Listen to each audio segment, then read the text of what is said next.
What's good, Wizards fans, and welcome to the Locked On Wizards podcast. It's your host, the real Ed Oliver. I just want to thank you guys for making Locked On Wizards your first listen every day. We are free and available wherever you get podcasts. Today's episode is brought to you by Bet Online. Bet Online has you covered this season with more props, odds, and lines than ever before. Bet Online where the game starts. So, continuing the wings preview or position previews, will end with the point guard position. So, last episode I talked about Rui for the most part, then a little bit about Isaiah Todd. Compared him to Chris McCullough and Devin Robinson. That's just where I see him. I still don't see him getting much playing time. I still see him playing with the G League team, still developing, still getting in the weight room, still getting stronger, still getting used to the speed of the game. He's still very young, about 20 years old. Played with the G League Ignite for 1 year, and then went to the pros. Second round pick 31st of the draft. Was involved in that trade where the Wizards traded for Aaron Holiday on the 31st pick of the draft.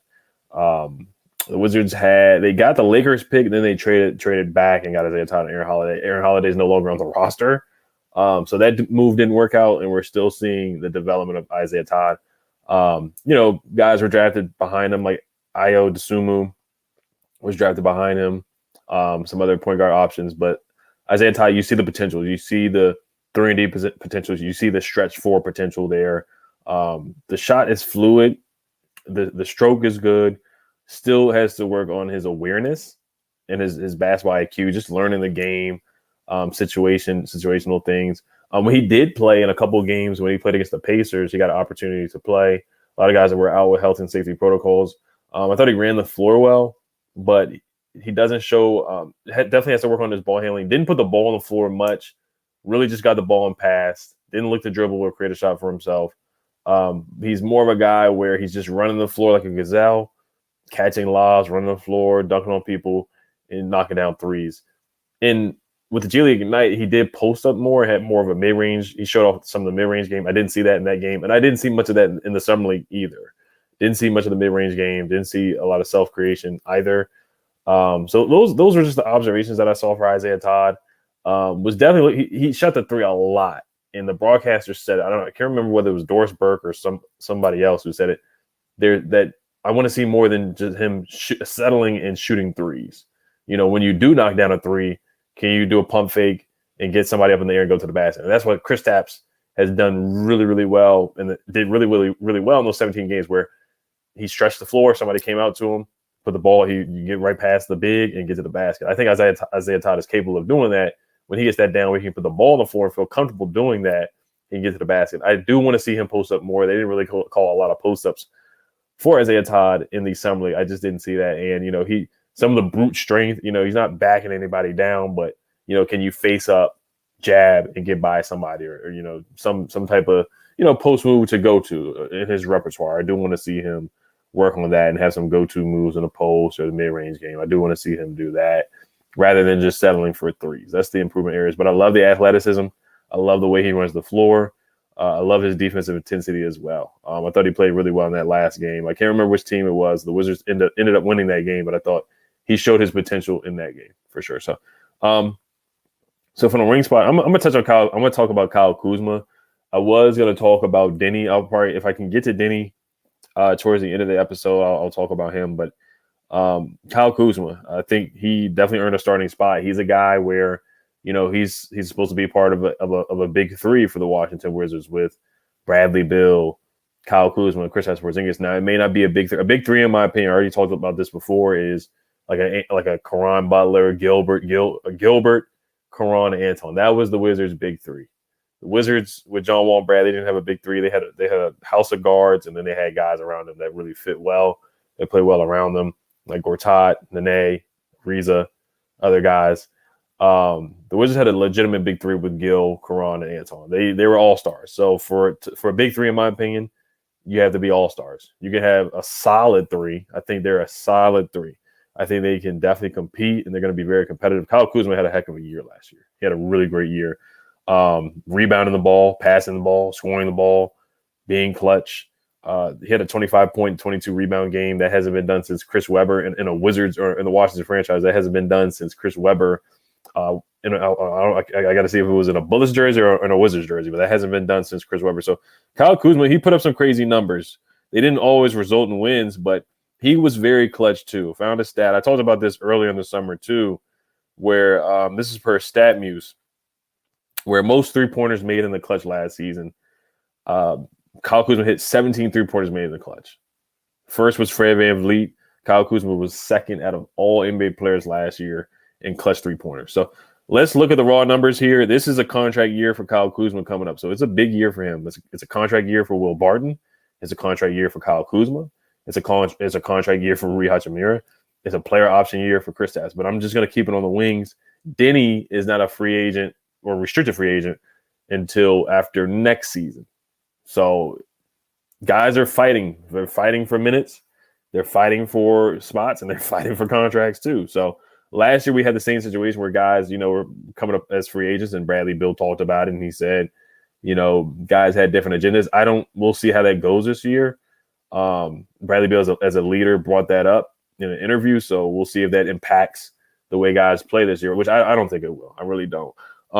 But Kyle Kuzma, looking at the numbers from Basketball Reference this past year, the 2022 season, he averaged 17 points a game, 3.5 assists per game, 8.5 rebounds a game. 8.5 rebounds a game. That really stood out to me, the way he was boarding this year. And, before he's had 18 points a game, before LeBron came to the Lakers and Anthony Davis, Kyle Kuzma was the leading scorer for those teams, or he was the best scorer on those teams. They were young teams that weren't winning many games, but he was putting up numbers. His rookie year put up 16 points a game. 2019 put up 18 points a game. Then he had a different role as a 3-and-D guy, as just a catch and shoot guy. Didn't really have the ball in his hands. His usage rate went down, had a different role. Went down to 12 points a game in 2020, and then 12 points a game in 2021. Then with the Wizards, has a bigger role. Usage rate goes up, 17 points a game, 8 boards a game, 7.4 defensive rebounds a game. Kyle Kuzma's 6'10", and he started to play like it. In the beginning of the year, he was a little inconsistent. Went through health and safety protocols. Then he emerged, found his role. Some guys were out, and the roster consolidated for a couple games, and I think he really just emerged after that. 33.4 minutes per game, played in 66 games, started 66 games. Now, they sat him at the end of the year so they could see what they had in their young guys. They wanted to see what they had in Rui. They wanted to see more playing time from Denny. They said he had a lower body injury, but I definitely think he could have played.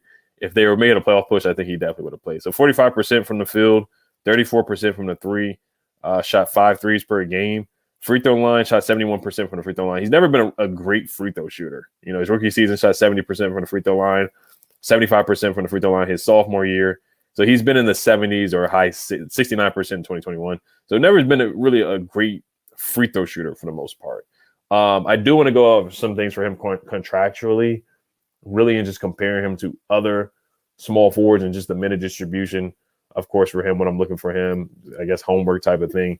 But before we do get into that, this episode is brought to you by BetOnline.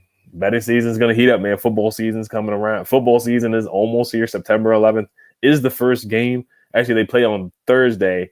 I got to look at it. I think it's the Bills and the Rams play on Thursday night. I can't wait for that. I'm definitely going to place my bets for that one, but definitely do it at BetOnline. BetOnline.net is the fastest and easiest way to check in on all your betting needs. Find all your favorite sports and events at the #1 online source for odds, lines, and games. Find reviews and news of every league, including Major League Baseball, NFL, NBA, NHL, combat sports, esports, and even golf. BetOnline continues to be the top online resource for all your sports wagering information, from live in-game betting, scores, and podcasts. They have you covered. Head to BetOnline today or use your mobile device to learn more about the action happening today. BetOnline, where the game starts. All right, so looking at how much he played at small forward and power forward, Kyle Kuzma played 3% at the small forward spot last year and 85% at the power forward spot. Now, KCP did play the 3 a lot, and I think Will Barton is basically going to take that position or role as KCP. Now, Will Barton can put the ball on the floor better than KCP. So that's just how I see it shaking out with West. Now, he played 12% of the time he played at the center spot. Kyle Kuzma can be a small ball 5. He can be a small ball 5. Now, the Wizards could have a lineup with Kuz at the 3, Gaff at the 4. I mean, I'm sorry, not Gaff at the 4, but Porzingis at the 4, and then Gafford at the 5. Now, like I said, it would be very different because, in Kuzma in the 2021 season, he played 52% at the small forward position, 48% at the power forward position. 2020, this is per Basketball Reference. 2020, he played in the championship year, in the bubble year, he played 9% at the small forward position and 88% at the power forward position. For the most part, the highest he played at the small forward position was in 2021 with the Lakers. So he's capable of doing it. I mean, he's a versatile wing. I think he can guard 2, 3 through 5 for the most part. I think he can guard some 2s here and there, maybe some point guards here and there. But small ball 5, they want to go that small ball lineup with all wings if everybody can get playing time to, get everybody on the floor and some versatility here and some switchability. That Rui, Kuz, Denny lineup interchanging, I think that would be a solid lineup where we switchability, you can space the floor. Rui's knocking down 3s, Kuz can knock down 3s, and Denny can play make off that pick and roll with those guys. And they can run the floor in transition too, and they can move their feet. Once they get the rebounds, just push it and go because all those guys can handle the ball. So I'm intrigued to see that lineup. Now, minute distribution for Kyle Kuzma, looking at that too, he averaged 33.4 minutes a game. I think his minutes, if I would say, I think they might go up a little bit. I think he's going to get 35 minutes per game, to be honest with you. I think he's going to have another good year. Now, the scoring may go down, maybe from like 17 to 16, just because Porzingis is going to get his shots. Brad's going to get his shots. Will Barton's going to get his shots too. Monte Morris will score here and there. Rui off the bench, but I think Kuz is going to have another good year again, where they're going to need him on the floor, especially in the clutch too. He's going to be in that closing. He has to be in that closing lineup in every game. The Cavs game, knocking down that 3 when we were 10-3. The Sixers game, he had a clutch block on Joel Embiid. Not only offensively, but defensively, he was clutch too. The Chicago Bulls game, where unfortunately we lost to with a DeMar DeRozan buzzer beater, and then Kyle Kuzma hit a clutch 3 to put us ahead against the Pistons in Detroit, where he's from, in that homecoming game for Kyle Kuzma. So Kuz was a baller, man. He had a really good year. I do want to see how it goes with Brad and Porzingis, and I really don't like the narrative that Kuzma was balling when guys went out. I don't think that's true at all. When the Bulls game is an example of how well he played with Bradley Beal. And Bradley Beal himself has said he's intrigued to see a lineup with Kuz, Zingis, and Gaff. So they're both looking forward to playing with each other this upcoming year. Kuz has been a great vocal leader as well. I think that bodes well for him too. The Bulls game where Brad had 27 points and 17 assists, Kyle Kuzma had a great game that game as well. And they really played really well off of each other. Kyle Kuzma led the team in double-doubles, led the team in total rebounds, led the team in total points this year as well. He was a double-double machine. From Christmas to March 4th, really right before they sat him down, he was averaging 21.6 points a game, 9.7 boards a game, 48% from the field, and 36% from the three-point line. And he had 15 double-doubles in that span. So he was consistently getting to the basket, getting to the rim. That floater game, I love his floater game. I love the one-legged shots that he does. He has somewhat of an unorthodox offensive style to his game. And then, you saw in the Pro-Am, who cares about Pro-Ams, but he had 67 points. Did he have 60? It was ridiculous how many points he put up in that game. But Kuzma can ball, man. I'm intrigued to see. Now, like I said, minute distribution, I think 35 minutes per game. He is the clear-cut starter. Can they have a legitimate big 3 with these guys? Can Porzingis have an all-star year, Brad have an all-star year, and Kyle Kuzma just have a really, really good year where they all ball out and just play off of each other? I'm intrigued to see these guys play together. I really am. They didn't, because Brad didn't get to play with Porzingis much, and Kuz didn't really get to play with Porzingis much either. So I'm intrigued to see how these guys feed off of each other and play with each other. Now, I think the starting lineup, if they do that big lineup with Kuz, Gaff, and Zingis, it will be intriguing. But I think starting off, it's going to be Kuz at the 4 and then Gaff at the 5. So I have Kuz starting and getting the most minutes out of all the wings. I think he's going to get more minutes than Denny, more minutes than Rui, more minutes than Will Barton. I think he's earned it for sure. And he's been healthy. He's been healthy for the most part too. Now, contractually, this is a contract year for Kyle Kuzma. He's getting paid $13 million per year. Just looking at the other contracts that you would compare him to, or the other players that are comparable, I look at Harrison Barnes. Right now, he has a 4-year, $85 million deal, $21 million per year. You look at a guy like Jeremy Grant, who the Wizards were rumored to have interest in trading for. He's with the Blazers now. He's getting paid 3 years, $60 million, a $20 million contract. Bojan Bogdanovic, the former Wizard, with the Utah Jazz is getting paid 4 years, $73 million, $18 million per year. And then you look at Duncan Robinson, who's a shooter, 5 years, $90 million per year. OG Anunoby, 4 years, $72 million per year. So that's $18 million per year. Jonathan Isaac, 4 years, $69 million. Same thing with Lauri Markkanen, 4 years, $67 million. So $16 million. So Davis Bertans, 5 years, $16 million per year. 5 years, $80 million. We already know that deal that the Wizards gave Davis Bertans. And just another guy on the list, Will Barton's getting $15 million per year. So, would Kyle Kuzma take a hometown discount? You look at Dorian Finney-Smith. That's another comparable player. He's getting $13 million per year. So I do think Kyle Kuzma is going to get more than $13 million per year. He's definitely going to do more than that. Let me double check if he has a player option this year. So it is a player option after this year. So it's a player option. He can either opt into that $13 million deal, or if he has another season like he did this year, he's definitely opting out of that and taking more money. I just hope the Wizards don't let him walk, but we'll see how things go at the trade deadline. I don't see them trading him. I don't think it would be wise to trade him. I know Wizards fans and social media have some, PTSD with what happened with Bertans. Do you want to trade him and get value? I would not trade Kyle Kuzma. I would definitely keep him on the roster. I think he's a guy that you build around, vocal leader, and not just that, he played really well on the floor too. Homework for him is I think he's going to get $20 million. I do. I see him getting around, if not 18, at least 20, because I think he's just. I think Jeremy Grant is a comparable player. I think he was better than Jeremy Grant last year. I like Jeremy Grant a lot. PG County guy.